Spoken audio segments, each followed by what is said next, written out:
Yo, what's good, everybody? I know it's been a while since I dropped some content on anything I do on my YouTube channel, especially my Ducks. Shout out to all new subscribers that's Oregon Ducks fans, Skull Ducks, Go Ducks. Tonight I just moved to a new spot. Set up the whole man cave in the garage, turning my garage into a whole room. I'm gonna drop a video on that as well. So y'all just bear with me. But I wanted to drop this video on my brother D Perk. Like, he called me up, he like, bro, you might want to do a reaction video to this guy talking about Herbert. And he was like, probably 90%, 100% of what he's talking about, you're probably not gonna like. So I haven't seen the video yet, and let's see what he got to say. And as well, I will be dropping a story time video on Tyrell Cosby and how we met, how you follow me on Twitter. And yeah, so y'all stay tuned for that video. But let's go ahead and jump into this video. Brett Kollman, he a big time YouTuber, as I see. My brother subscribed to him. He was dropping knowledge on different players, whatnot. But let's see what he got to say about the Justin Herbert, our next first round quarterback. Y'all already know. So let's see what he talking about. And I'm finna analyze Brett analyzing Justin Herbert, and I'm gonna put my twist on things. Cause my bro said I ain't gonna like the video. So let's get it. Let's get it.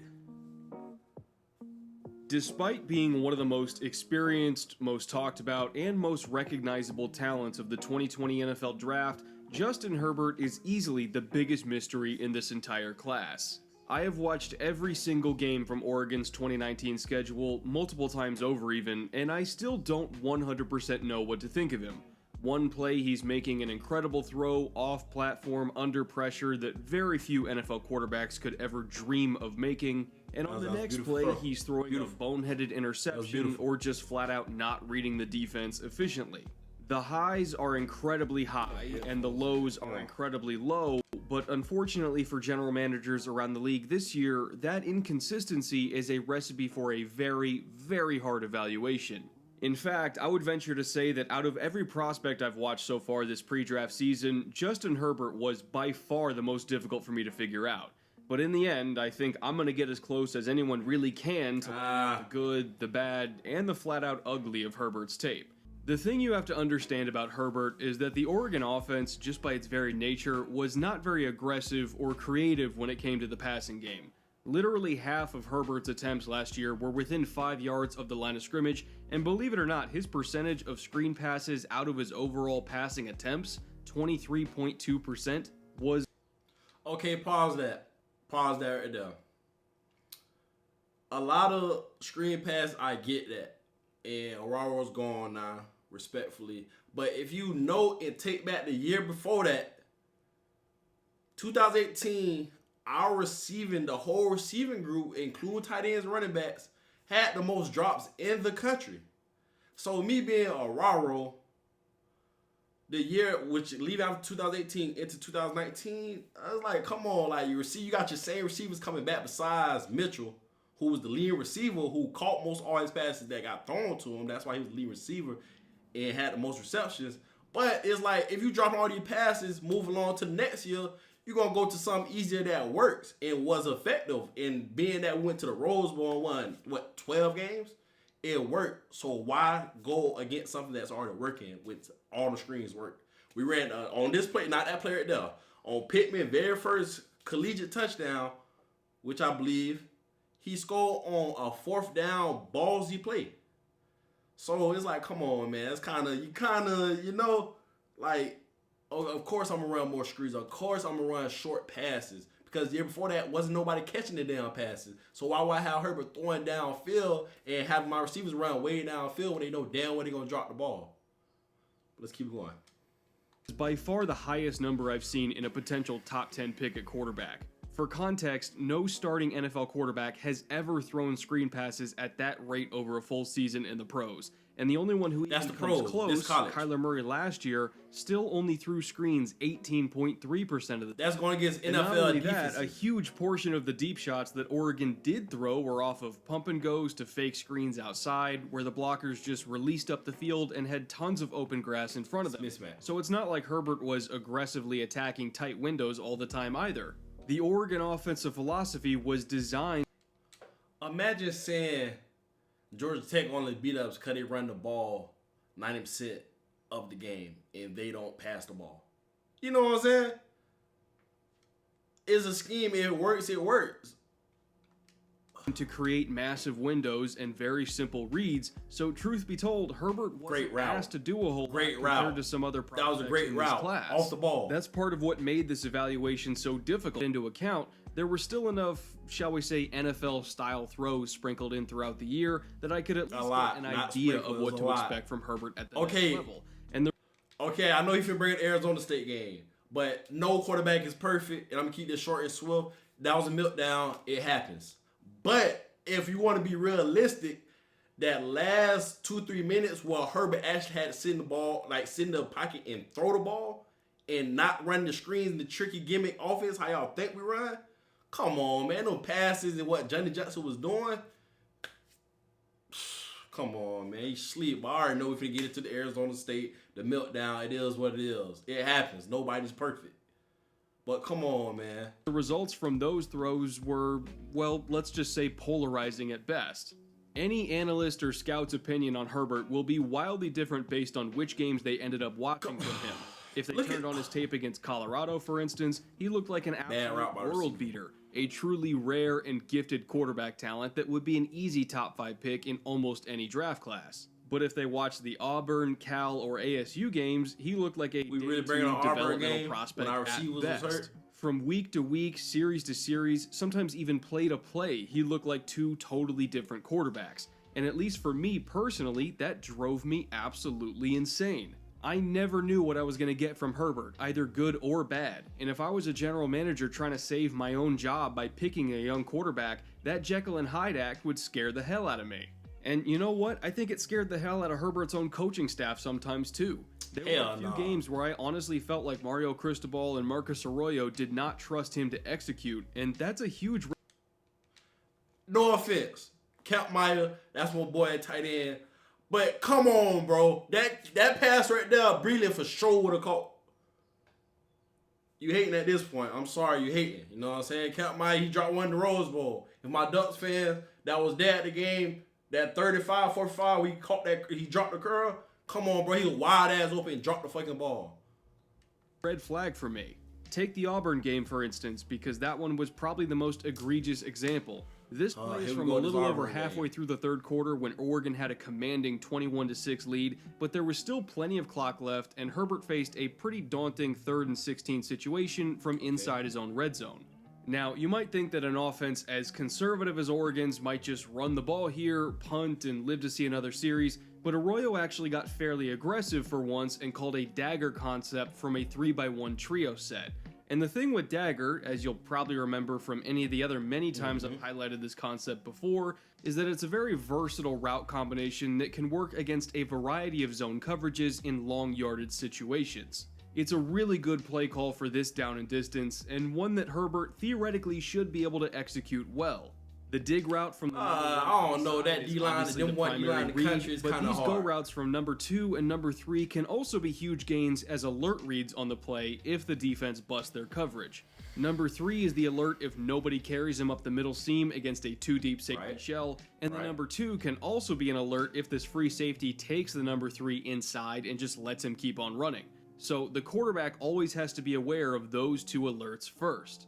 But if the defense does what they're supposed to and covers both of them, that's when the dig from the number 1 comes into play as the primary read that will be open more often than not. Again, all Herbert has to do here is just execute the play as it was designed. The number 3 gets carried by the Mike linebacker, which leaves a huge void over the middle for the dig to come free. He just has to wait for the dig to clear the hook zone defender and let it rip. That's it. Right this second, at this pause, Herbert should be starting his release to show off his arm and throw. He's saying Herbert should be releasing his throwing. Bro, come on, bro. At that point right there, you can't just zip that in because you got a defender right in front of him, as y'all see right there by the advocate, right behind the ref.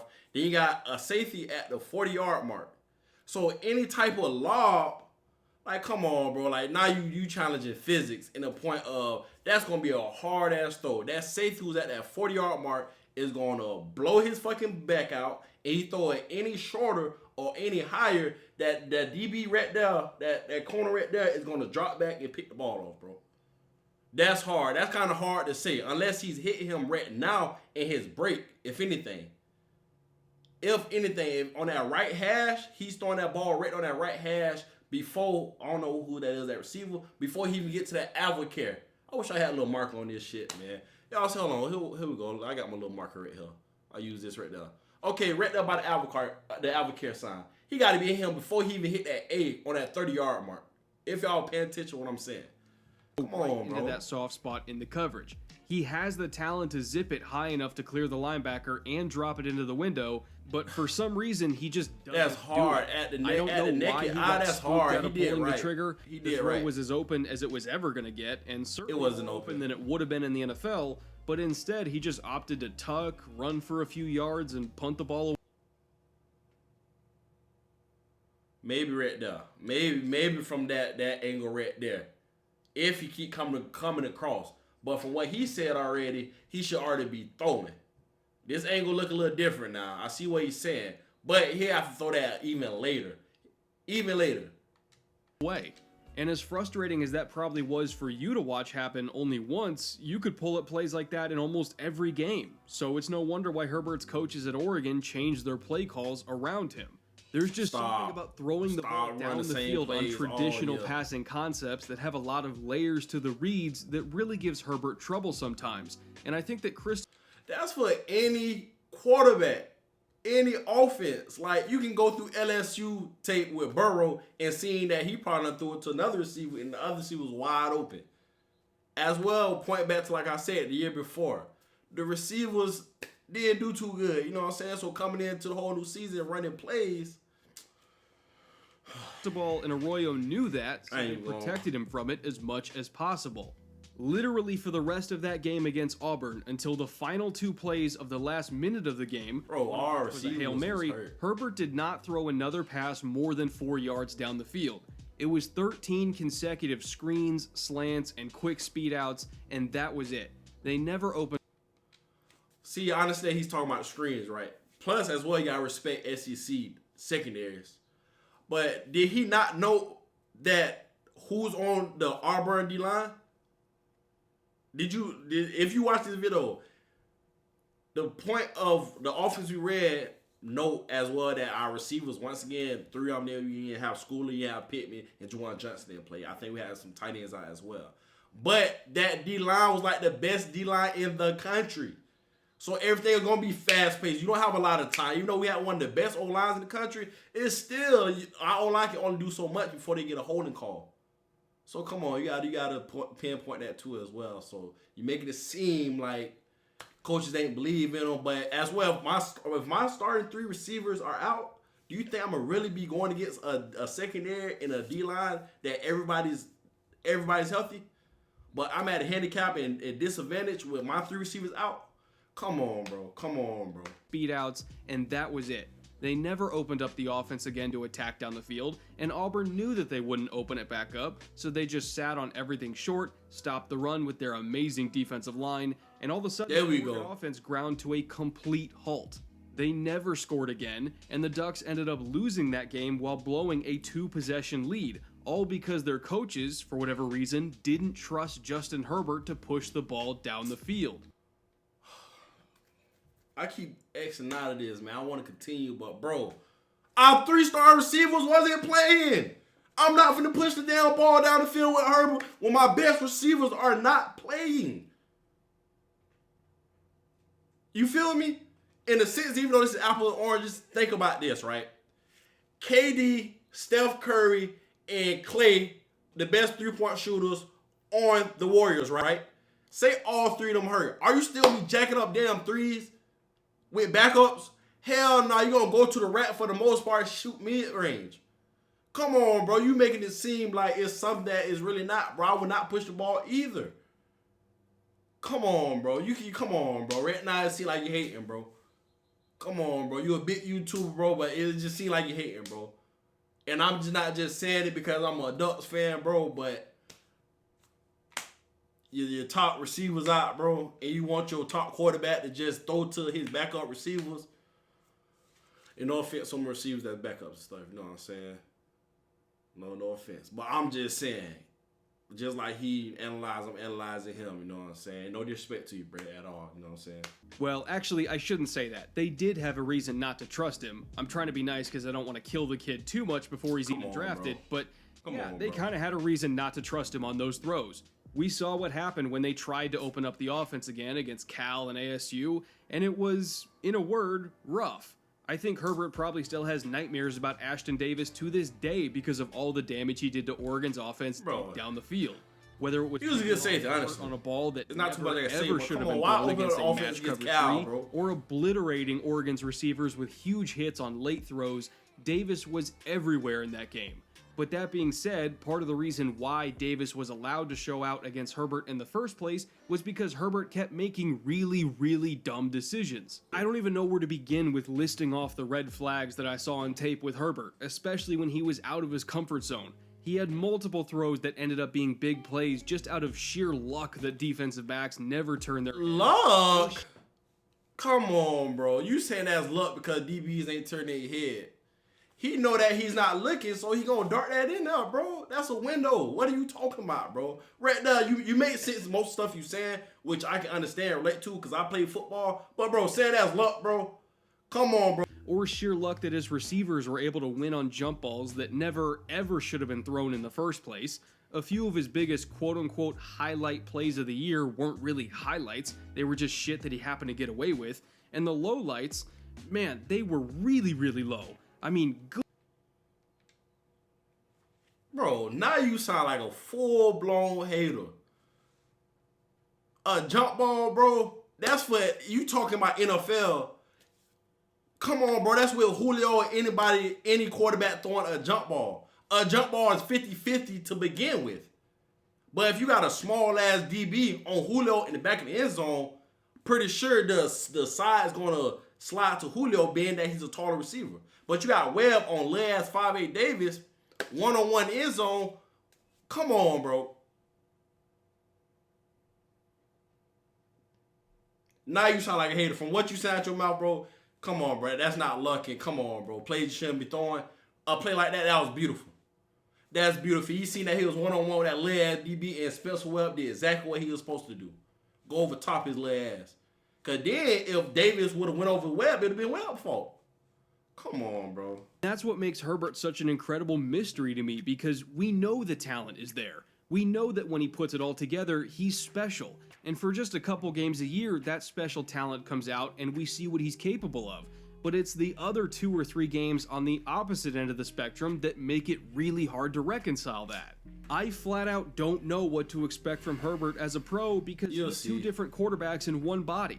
He's the one we saw against ASU and the one we saw against Colorado, but you never know which one's going to show up in any given week. Bro, you're going off one the hell out of me because the last guy I said that about, the last one that both gave me hope and made me hopeless simultaneously, was Mitchell Trubisky. All the talent in the world. Bro, hold on, bro. You going off his senior season, right? But you ain't going collectively over all 4 years, being that he had to go through different coaches, being from shit to sugar. But not only that, but you talking about he 2 quarterback, but bro, Burrow did it all in 1 year, but Burrow supposed to be the next big thing. I don't know if you did a Burrow video yet, but let's go on Burrow. Bro, that could be a mystery too of what he did in 1 year. Could it be a fluke? Or was it all real? Come on, bro. Burrow talking about he been a winner all his life, he ain't never lost. He take his ass to Cincinnati and start losing. What you think gonna happen? Come on, bro. That's kind of, I don't know, bro. World, great athlete, hard worker, will flash a few games a year and look like a stud, but at the same time he's damn near coddled by his offensive system, slow to process coverages in front of him, and somehow inaccurate at the worst possible times. Does all of that sound familiar to you? If you're a Bears fan, it probably does, because that's exactly what Mitch Trubisky is. Except the difference between... Bro, come on, bro. Stop playing. Bro, we want the Rose Bowl. Stop playing, bro. Stop playing. That man way better than Trubisky, bro. Way better. Stop playing, bro. You got to be playing, bro. That ACC shit was garbage. Clemson was running that shit, bro. What are you talking about, bro? Come on, you comparing the Bears, NFL team, to a college. You saying the Bears. I understand you said Trubisky, but Bears as a whole team. That's something totally different, bro. Totally different. Shout out my dog Aaron Lynch. You know what I'm saying? We played ball together, grew up. But, fuck them Bells, man. Like, come on, bro. This video right here been 75% hate out you, bro. Honestly, bro. I'm sorry. Trubisky and Herbert as prospects is that at least Mitch only started 1 year in college, so you can sort of explain his problems away as inexperience. But Herbert, that's gonna be Burrow. Started four straight years for a major college program, and he's still this inconsistent. Look, I'm not gonna say definitively that he's not worth a first-round pick because we've all seen the talent. Justin can make some throws that even Burrow and Tua can't make. He is that gifted. But all the stuff that makes Burrow and Tua so good in other ways, the quick processor, the accuracy, their ability to stay... Bro, listen, bro. And once again, no offense to my boys at Oregon, the receivers that we got at Oregon. But, bro, if you got Calvin Ridley, Waddle, Smith, all those boys, Jefferson, Moss at tight end, bro, come on, bro. It's like a different talent level, bro. A different talent level, bro. Like I said, we good for what we got. You know what I'm saying? West Coast. But, bro, if we had those type of receivers, come on. Johnny Justin did his thing. But if we got a guy like Jerry Jeudy and Wilder, who's probably the fastest player in the country besides Schwartz out of Auburn, bro, it'll look way more easier, bro. So what you saying is kind of like, I don't know, bro. Coming from me. This just coming from me. Not just being a Ducks fan, but I'm just being honest, bro. If you get Herbert those kind of weapons, and not saying we didn't have weapons, and not saying Breland didn't get hurt for the rest of the year, who was balling, who was a complete mismatch. Of course, we had to change the offense around too as well. You forgot to mention that. Breland did go down with an injury for the rest of the year. He was a mismatch for the defense. He created havoc across the middle and deep all across the defense. So that's something you didn't put inside your analyst when you was analyzing Justin Herbert, bro. A lot of this really is hate, bro. I don't know, you know what I'm saying? I don't know if you're a Washington Husky fan or a State fan. I don't know, bro. But it sounds like hate to me. I'm sorry. Cool under pressure in big moments. I'm not so sure that Herbert has any of that right now. If you draft him, you're drafting him because you have complete and total faith that your coaching staff can elevate him enough to let his natural talent shine. You're drafting him because you know he should not start in 2020, and you have a plan in place to keep him from starting until he's ready. Herbert may still be a mystery right now, but that doesn't mean he's already a lost cause. After all, with every ugly Mr. Hyde, there's still a brilliant Dr. Jekyll in there somewhere. So if you're his future coaching staff in the pros, your path to success is honestly pretty simple. Not easy, mind you, but still simple nonetheless. Have faith, have patience, and have persistence. Bro, listen, bro. I don't know what you talking about, bro, but you really hating on this man, bro. This man could be a day one starter, bro. You're bugging. Burrow did it in one good year. And the OC is the one who get the credit for it, bro. He put him in a great situation. But how you just broke that down, bro? Bro, come on, bro.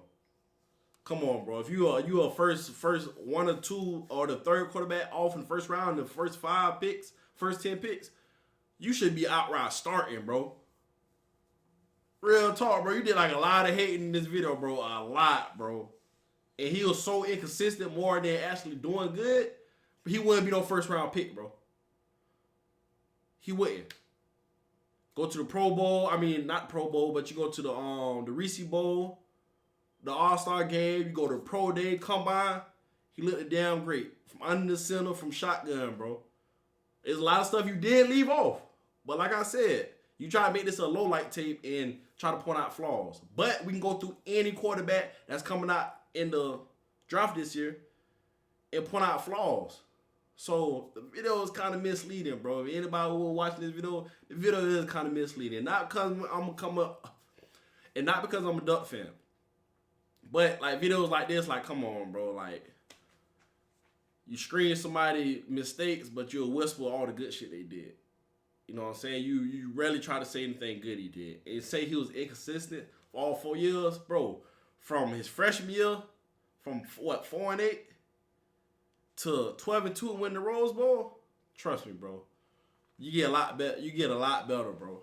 And coaching changes, which happen a lot in the NFL. Come on, bro. Come on. I see what my brother was talking about this video. Man, I'm Lackavelli, man. I'm out.